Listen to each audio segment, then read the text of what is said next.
बिस्मिल्लाहिर्रहमानिर्रहीम, अस्सलाम वालेकुम। Welcome to my YouTube channel. आप सब कैसे हैं? उम्मीद है सब खैरियत से होंगे। आज मैं आप लोगों के लिए बहुत ही मज़ेदार लौकी गोश्त शोरबे वाली लौकी गोश्त की रेसिपी लेके आई हूँ। यकीन करें ये बहुत ही मज़े का बनता है। इसका शोरबा जो होता है तो बहुत ही टेस्टी होता है और ख़ास करके हमारे घर में अगर बुज़ुर्ग हैं तो वो तो ये बहुत ही मज़े से और बहुत शौक़ से खाएँगे और उनको यकीनन पसंद आएगा। तो चले चलते हैं अपनी रेसिपी की तरफ।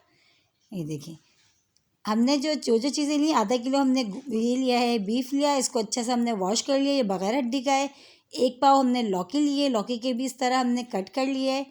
2 अदद हमने प्याज लिए, प्याज को हमने बिल्कुल फाइनली चॉप करा है। हरा धनिया है, देखिए ये गार्निश के लिए हमें चाहिए। इसके बाद 2 टमाटर हैं, टमाटर और हरी मिर्चों का भी हमने पेस्ट तैयार कर लिया। ठीक है, पेस्ट कर लिया इसको बिल्कुल हमने। ये ड्राई मसाले हैं, ड्राई मसाले में हल्दी पाउडर है, गरम मसाला पाउडर है, धनिया पाउडर है और लाल मिर्च पाउडर है। 2 टीस्पून अदरक लहसुन का पेस्ट है हमारे पास। ठीक है, इसके बाद ये नमक है, ये भी हस्बे ज़ायक़ा आपने लेना है। ऑयल है, ऑयल ये जगह ये भी हस्बे ज़रूरत, हम जितना हमें इस्तेमाल करना उतना लेंगे। ये देखिए, हमने इसमें अपनी मिट्टी की हांडी ली है। हांडियाँ भाई तकरीबन थोड़ी गर्म हो गई थी, उसमें हमने हस्बे ज़रूरत ऑयल डाल दिया। ऑयल हमारा थोड़ा सा गर्म होगा, जो फिर हमने अपनी प्याज फाइनली चॉप करके रखी है हम इसमें वो ऐड करेंगे। देखिए वो इसको कलर थोड़ा आने तक हम इसको फ्राई करेंगे, जब तक इसका कलर थोड़ा अच्छा सा नहीं आ जाता। देखिए हम इसको अच्छा सा इसको फ्राई करेंगे, हमारा जो प्याज पिंक पिंक सी हो जाएगी तो बस फिर हमने उतना ही इसको करना है, उससे ज़्यादा हम नहीं करेंगे। देखिए थोड़ा कलर चेंज होना शुरू हो गया है। कलर जैसे ही चेंज होगा इसमें हम फिर देखिए इस तरह हम चमचे चलाते जाएंगे। 5 मिनट हो चुके हैं हमारे, देखिए हमारी प्याज को होते हुए तकरीबन ये अब डन है। इसमें फिर हमने जो गोश्त लिया था अपना वो ऐड करेंगे इसमें। देखिए वो भी डाल के हमने इसको प्याज को बहुत अच्छी से इसकी हमने बुनाई करना है जब तक कि हमारे गोश्त का कलर चेंज नहीं हो जाता। देखिए ये भी हमने डाल दिया इसमें। ये डाल के अब हम चमचा चला के इसको बहुत अच्छा से हम इसको भी इसमें फ्राई कर लेंगे, ताकि जो वो हमारा जो गोश्त है ये बहुत अच्छा सा हमारे इसमें फ्राई हो जाए। देखिए इस तरह हम फ्राई करेंगे, चमचा चलाते जाएंगे। और देखिए हमारे गोश्त का कलर तकरीबन हमारे चेंज हो चुका है।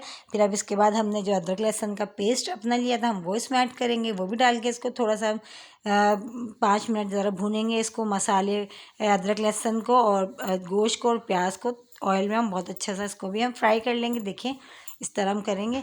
यकीन करिए लौकी गोश्त बहुत ही मज़े का बनेगा और बहुत ही ज़बरदस्त इसका शोरबा जो होता है बहुत ही अच्छा बनता है। देखिए इस तरह हम ये करेंगे। इस तरह बस हमारा ये हो चुका है। तो इसके बाद जो है हमारे हमने जो अपने ड्राई मसाले जो हमने इसमें लिए हुए जो हमने आपको बताए थे, बस इसको हम तकरीबन भूनते हुए ये 5 से 10 मिनट हमारे हो चुके हैं। गोश्त का भी कलर चेंज हो चुका है। जो ड्राई मसाले हमने लिए थे हम वो ऐड कर देंगे इसमें। देखिए अपने लाल मिर्च पाउडर है, धनिया पाउडर है, हल्दी पाउडर, गरम मसाला पाउडर और नमक, ये सब चीज़ हमने इसमें डाल के इसको भी थोड़ा सा हमने इसको मिक्स करा है। देखिए अच्छा सा, देखिए इसको भी हमने थोड़ा 5 मिनट तक मसाले को और गोश्त में अपने अच्छा सा कर लिया है। अब उसके बाद हम इसमें पानी इतना ऐड कर देंगे कि हमारा जो गोश्त है ये अच्छा सा गल जाए।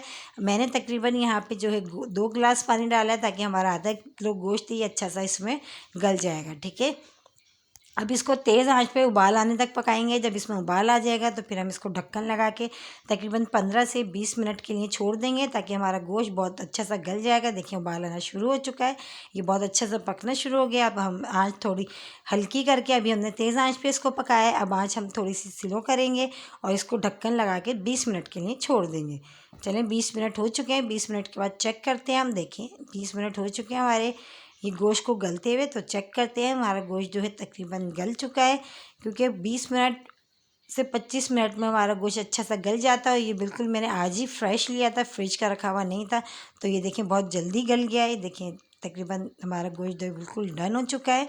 अब हम इसकी अपने मसाले की जो है बहुत अच्छी सी इसकी थोड़ी सी बुनाई करेंगे। फिर जो हमने टमाटर, ये देखिए टमाटर जो हमने मैश करके रखे, टमाटर और हरी मिर्चें, ये भी हमने इसमें डाल के अच्छा सा मिक्स कर लेंगे, क्योंकि टमाटर थोड़ा पानी छोड़ते हैं, इसलिए भी इसको थोड़ा ढक्कन लगा के जो है हम 5-10 मिनट के लिए इसको छोड़ते हैं। उसके बाद फिर देखिए चेक करते हैं। देखिए ये ढक्कन लगा के हम छोड़ते हैं 5-10 मिनट के बाद। देखिए हमारा टमाटर वमाटर जो है बिल्कुल ये हो चुके हैं हल इसमें। अब इसकी हमने अच्छी सी भुनाई करना, ताकि जो हरी मिर्च और टमाटर जो थोड़े बहुत हमारे नज़र आ रहे हैं वो शोरबे में हमारे बिल्कुल भी नज़र नहीं आए। क्योंकि शोरबे में ये चीज़ें बिल्कुल हल होती हैं, तो शोरबा बहुत अच्छा और लजीज खाने में भी लगता है और दिखने में भी। वरना शोरबे में चीज़ें तैरती भी नज़र आएँ तो शोरबा अच्छा नहीं लगता। देखिए हमारी अच्छी सी हमने इसकी बुनाई कर ली है। बुनाई करने के बाद जो लौकी हमने कट करके रखी थी अपनी, लौकी भी इसमें देखिए हमने डाल दी। ये देखिए हम लौकी डाल दी, तेज़ आंच कर दी हमने। थोड़ा इसको तेज़ आंच पे इसको पकाएंगे। थोड़ा हम 10 मिनट तक लौकी भी डाल के इसकी अच्छी सी हम भुनाई करेंगे। देखें देखिए हमारे जो है मसाला कितना अच्छा सा इसको तैयार हुआ है। कोई भी चीज़ हमारी जो इसमें नज़र नहीं आ रही है। देखें कितना ज़बरदस्त हमारी जो ग्रेवी है तैयार हुई है। ठीक है, अब इसमें हम इतना थोड़ा पानी डालते हैं। पानी हम इतना डालते हैं कि हमारी जो लौकी जो है ये बिल्कुल गल जाए। ठीक है, ये देखिए हमने पानी इसमें ऐड कर दिया। कम से कम हमने इसमें 1 गिलास पानी ऐड करा है, ताकि क्योंकि हम लौकी को शोरबे वाला बना रहे हैं तो हमने 1 गिलास पानी ऐड करा है। इसमें हमारी लौकी भी गल जाएगी और हमारा जो शोरबा है वो भी बहुत ज़बरदस्त हमारा तैयार हो जाएगा। देखें ये अच्छी तेज़ आंच पे पकना शुरू हो गया है। अब इसको हम ढक्कन लगा के तकरीबन 10 से 15 मिनट के लिए छोड़ देते हैं दरमियानी आंच पे। देखें 10-15 मिनट हो चुके हैं हमारी इस लौकी को गलते हुए। तो हम चेक करते हैं, लौकी तकरीबन हमारी जो है बहुत अच्छी सी गल चुकी है। देखें और शोरबा भी हमारा कितना बेहतरीन सा, देखें कितना मज़ेदार सा तैयार हो चुका है। ये देखें हमारी जो शोरबे वाली लौकी गोश्त है ये तकरीबन हमारा अब ये डन है। देखें कितना मज़ेदार लग रहा है। अब इसमें जो हमने हरा धनिया अपना लिया था, हरा धनिया डालते हैं, इसको अच्छा सा मिक्स करते हैं, फिर डिश आउट करते हैं। चले ठीक है, देखें कितना ज़बरदस्त हमारा लौकी गोश्त जो है शोरबे वाला ये तैयार है। आई होप आज की भी रेसिपी आपको अच्छी लगी होगी। अगर मेरे चैनल पे नए हैं तो मेरे चैनल को लाइक करें, शेयर करें, सब्सक्राइब करें और इस तरीके से लौकी गोश्त बनाएं शोरबे वाला। यकीनन मज़ा आएगा। फिर मिलते हैं एक और अच्छी रेसिपी के साथ। जब तक के लिए अल्लाह हाफ़िज़।